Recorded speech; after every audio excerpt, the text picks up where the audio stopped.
Rustam grow करा 26 centimetre at the age of 20। मतलब कि जो ज़्यादातर लोग मुझे कमेंट करते हैं कि दक्ष भाई मैं 18 का हो चुका हूँ, मैं 19 का हो चुका हूँ, मैं 20 का हो चुका हूँ, क्या मैं अभी भी हाइट बढ़ा सकता हूँ, क्या मैं अभी भी ग्रो कर सकता हूँ? And I have give you countless examples, मेरा खुद का, मेरे स्टूडेंट्स का, मेरे स्कूल में बंदे हर रोज ग्रो करते हैं। But keeping all of this things aside, आज मैंने एक बंदे के बारे में कुछ पढ़ा। एक बंदा है रुस्तम नाम का। उसने 20 साल की उम्र के बाद 23 सेंटीमीटर की हाइट गेन करी थी। 23 से 26 के बीच में क्लेम्स है, ऊपर नीचे हो सकता है, whatever you want to pick. But this is super inspirational for me. And मैंने इसके बारे में रीड करा कि ऐसा क्यों। तो जब रुस्तम 20 साल का था, उसको ओलंपिक्स में जाना था। And for Olympic he needs a specific height, उसको एक स्पेसिफिक हाइट पे आना था। तो वो डेली 6 घंटे से भी ज़्यादा अपना रूटीन फॉलो करता था, एक एक्सरसाइज पैटर्न फॉलो करता था, जिसको लेके उसने हाइट को ग्रो किया। अब मैं क्या ये बोलता हूँ क्या तुम भी 26 सेंटीमीटर या 23 centimetre whatever you want to say grow करने वाले हो? Absolutely not. बट जो उसका रूटीन था और जो मेरा मेरे स्कूल पे रूटीन है, बहुत सारी सिमिलैरिटीज है, बहुत सारी चीज़ें कॉमन है। जो चीज़ें मैं खुद पर्सनली करता हूँ वो करता है, एंड अलोंग विद दैट मेरे स्टूडेंट्स करते हैं। सो मैं आज तुम्हें वो सारी एक्सरसाइज बताने वाला हूँ जो रुस्तम करता था। And I will tell you how many things I personally feel like कि जो वर्क करती है। एंड उसके बाद मैं तुम्हें एक फ्री गाइड दूंगा to actually grow your height. And free guide में ऐसा नहीं होगा कि मैं कोई भी चीज़ हाइड करूंगा, मैं तुम्हें वह ईच एंड एवरीथिंग सब कुछ बताऊंगा। एंड लास्ट में I will pitch you my product जो मैं सेल करता हूँ। So let's started. सबसे पहला, रुस्तम कौन कौन सी एक्सरसाइज करता था? उसका एक फिक्स टाइम नहीं था कि सुबह उठा तो स्पेसिफिकली स्प्रिंटिंग करी या फिर जंपिंग करी, ऐसा नहीं था। वो अपनी नॉर्मल जिंदगी जीता था, काम करता था। काम के बीच में जब भी उसे फ्री टाइम मिलता था, उस टाइम पे वो अपना हाइट प्रोटोकॉल फॉलो करता था। ऐसा नहीं था कि उसने एक स्पेसिफिक टाइम दे रखा था। अगर उसको दिन में जितना भी ज़्यादा टाइम मिल सकता है, वो टाइम में वो हर हाल में एक्सरसाइज करता था। तो इन जनरल हम जैसे लोग क्या करते हैं, हम जैसे ही मेरे पास फ्री टाइम होता है, हम रील्स देखते हैं, और कुछ लोग प्रोडक्टिव होंगे तो वो बुक पढ़ेंगे या रेस्ट करेंगे। रुस्तम क्या करता था, वो अपना हाइट प्रोटोकॉल करता था। सो रेदर देन कि वो एक फिक्स टाइम पे जंपिंग करे, स्प्रिंटिंग करे, वो जब भी टाइम मिलता था उस टाइम पे वो एक्सरसाइज करता था। इन जनरल वो दिन की 6 घंटे एक्सरसाइज करता था, जो उसका पहला प्रिंसिपल। सो सबसे पहली बात, ऑब्सेशन। ऑब्सेशन, जो मैं तुम्हें बोलता हूँ कि वंस यू बिलीव कि तुम्हारी हाइट बढ़ने वाली है, इवन देखो मेटाफोरिकल बातें हो जाती है कि मैनिफेस्टेशन काम करता है, whatever you want to से।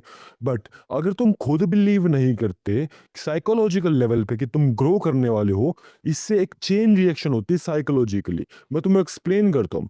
देखो, सबसे पहली बात, तुम्हें पता है हाइट रिक्वायरमेंट, हाइट जरूरी होती है, मुझे पता है, तुम्हें पता है, ब्लैक पिल कॉन्सेप्ट है। हम सबको पता है हाइपर गेम एग्जिस्ट करता है, और हम सबको पता है हाइट की रिक्वायरमेंट।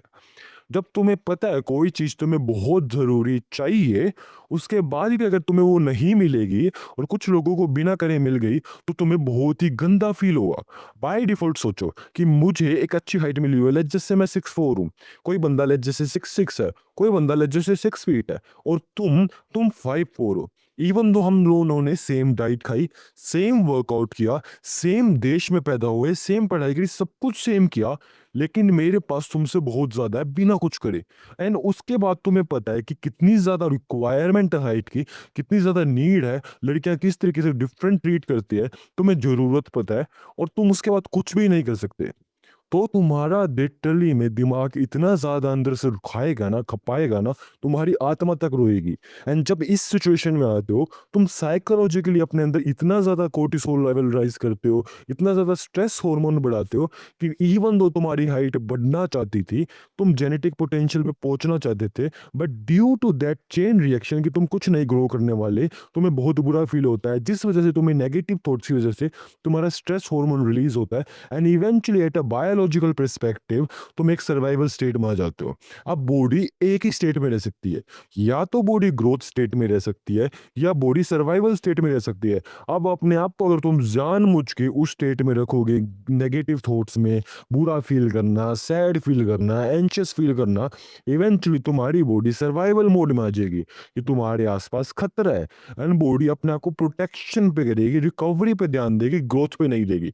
दैट्स वाई, अगर जस्ट तुम बिलीव करते हो ना कि तुम्हारी हाइट बढ़ने वाली है, तुम्हारी हाइट सच में बढ़ेगी। ऐसा नहीं होने वाला है कि तुमने बिलीव कर लिया तो जादू से बढ़ जाएगी, बट ऐसा जरूर होने वाला है कि अगर तुम्हारा जेनेटिक पोटेंशियल अलाउ करता है एंड तुम्हारे पास न्यूट्रिशन सही है, नीड सही है, मैकेनिकल स्टिमुलस सही है, मतलब तुम अपने एंड से सारे काम कर रहे हो, तो बॉडी बढ़ा सकती है तो बढ़ा देगी। लेकिन अगर बढ़ा भी सकती है लेकिन तुम्हारी बॉडी ग्रोथ स्टेट में है ही नहीं, सर्वाइवल स्टेट में, due to your stress, due to your negative thought, so even though तुम सब कुछ करते हो तब भी तुम्हारा कुछ नहीं होने वाला। That's what separate me from you, that's what separate my students from you. और यही रुस्तम ने अलग किया, ऑब्सेशन मेरे भाई, ऑब्सेशन, कि जब तुम बिलीव करते हो तुम्हारी हाइट बढ़ने वाली है, उस केस में पोटेंशियली बढ़ जाएगी। बट अगर तुम बिलीव ही नहीं करते बढ़ने नहीं वाली, इवन दो गारंटीडली बढ़ सकती थी, तो उस केस में भी नहीं बढ़ेगी। So first thing was obsession. Now second thing, what type of exercise. तो रुस्तम ज्यादातर 3 एक्सरसाइज करता है जहां तक मैंने पढ़ा। नंबर 1 स्प्रिंटिंग, जो मैं तुम्हें खुद बताता हूँ। Reasoning is pretty simple. जब भी आप स्प्रिंटिंग करते हो आपके पैर पे ग्राउंड रिएक्शन फोर्सेस बनती है, जिस वजह से मैकेनिकल स्टिमुलस आता है, जिस वजह से बोन डेंसिटी बढ़ती है। बोन डेंसिटी मैं बोल रहा हूँ, बोन लेंथ नहीं बोल रहा। तो तुम्हें लगेगा अरे दक्ष भाई, अगर बोन डेंसिटी बढ़ रही है तो क्या फायदा, हमें तो बोन की लेंथ बढ़ानी है। बट यहाँ पे हिडन बात यह है, जब भी तुम स्प्रिंट करते हो तुम्हारी बॉडी हंटिंग मोड में जाती है। देखो, बहुत ज्यादा स्प्रिंट मतलब बहुत ज्यादा ग्रोथ हार्मोन रिलीज, बहुत ज्यादा ग्रोथ हार्मोन रिलीज, मतलब कि जब तुम्हारी बॉडी में लीवर के अंदर जीएच जाएगा, वो आईजीएफ-1 में कन्वर्ट होगा। That IGF one will build your bones. So as simple as that. ज्यादा स्प्रिंट करोगे तो तुम्हारे ज्यादा जीएच रिलीज होगा, जो जीएच इवेंचुअली आईजीएफ-1 में कन्वर्ट होगा and you would do IGF one signaling. That's why मेरे स्कूल के अंदर भी मैंने एक आईजीएफ सिग्नलिंग का अलग से मॉड्यूल रखा है, because I know the importance of insulin like growth factor. But moving forward, sprint के बाद वो करता है जंपिंग। अब जंपिंग हम सबको पता है, इवन तो हम कह सकते हैं कि साइकोलॉजिकल लेवल पे, बायोलॉजिकल लेवल पे जंपिंग हाइट नहीं बढ़ाता। बट मेरी मैकेनिकल स्टिमुलस की थ्योरी तुमने सुन रखी है, मेरे स्कूल पे एक एडवांस मेथड तुमने देख रखा है, इवन मेरा भी छोड़ दो, तुमने कितनी भी पीडीएफ्स देखी हो हाइट की, आज तक कोई भी वीडियो देखी हो, कोई भी कोर्स देखा हो, हर बंदे की एक कॉमन चीज जरूर पाती है, that is jumping. Even in Masai type तुम्हें मिल जाएगा जंपिंग। नाउ जंपिंग के बारे में हम बहुत बात कर सकते हैं, कि जैसे कि हमारे ऑक्सियोसाइट्स एक्टिवेट होते हैं, हमारी बॉडी में ग्रोथ एक्टिविटी ओपन होती है, हम जब जंपिंग करते हैं हमारे अंदर मैकेनिकल स्टिमुलस बनता है। लेकिन ये सारी साइड की बात है, the real part is jumping का सब चीज़ों में कॉमन है, जंपिंग हर कोई करता है, मैं करता हूँ, मसाई ट्राइब करते सब। लेकिन रुस्तम में और मेरे में क्या अलग है, बस छोटा सा, रुस्तम क्या करता था, जब भी टाइम मिले तभी जंपिंग कर लेता था। एंड अगर मान लो उसको 500 जंप करनी है डेली की, और उसने दिन में 250 कर पाया दिन में रैंडम टाइम पे, तो रात को सोने से पहले नो मैटर व्हाट वो 250 पूरी करेगा। अब ये फंडामेंटल लेवल पे अच्छी बात है, क्योंकि देखो तुम मैकेनिकल स्टिमुलस प्रोवाइड कर रहे हो, सेकेंडली तुम क्या कर रहे हो, ऑब्सेशन। बट मैं ये प्रेफर क्यों नहीं करता, रीजन नंबर 1, हम सबकी ना एक जंपिंग लिमिट होती है, एक मैथमेटिकल फॉर्मूला है जिससे तुम अपनी बॉडी के हिसाब से एग्जैक्ट जंपिंग निकाल सकते हो। अगर उससे स्लाइटली कम करते हो तो तुम्हें स्लाइटली कम बेनिफिट्स मिलेंगे, तुम अपने पोटेंशियल से नीचे हो। लेकिन जब तुम उससे ऊपर जाते हो तो तुम्हें एक प्रॉब्लम आएगी कि तुम थोड़ा सा ओवर कर दोगे, तुम्हारी बॉडी ओवर रिकवरी मोड में जाएगी। रिकवरी मोड के अंदर भी अगर तुम मैकेनिकल स्टिमुलस प्रोवाइड करते हो, तुम्हारी बॉडी अपनी ग्रोथ को मैक्सिमाइज नहीं कर सकती। सो तुम्हें पहली बात तो अपने हिसाब से पता होना चाहिए कि एग्जैक्ट कितनी जंप्स करनी है। That method is in my school, but Rustam exact 500 करता था, तुम्हें 500 नहीं करनी। That would be good, but a problem, think of it like कि अगर जंपिंग करके तुम्हारी 10 किलो हाइट बढ़ रही है, किलो में नहीं 10 सेंटीमीटर हाइट बढ़ रही है फॉर रेफरेंस, लेकिन जो तुमने जंपिंग करी ओवर वाली, जिससे तुम्हारा बॉडी रिकवरी मोड में गई, जिससे एक न्यूट्रलाइजेशन हुई, अब तुम्हारी 9 सेंटीमीटर हाइट घट गई। सो इवेंचुअली 10 सेंटीमीटर बढ़ गई और 9 घट गई, टोटल बढ़ी 1।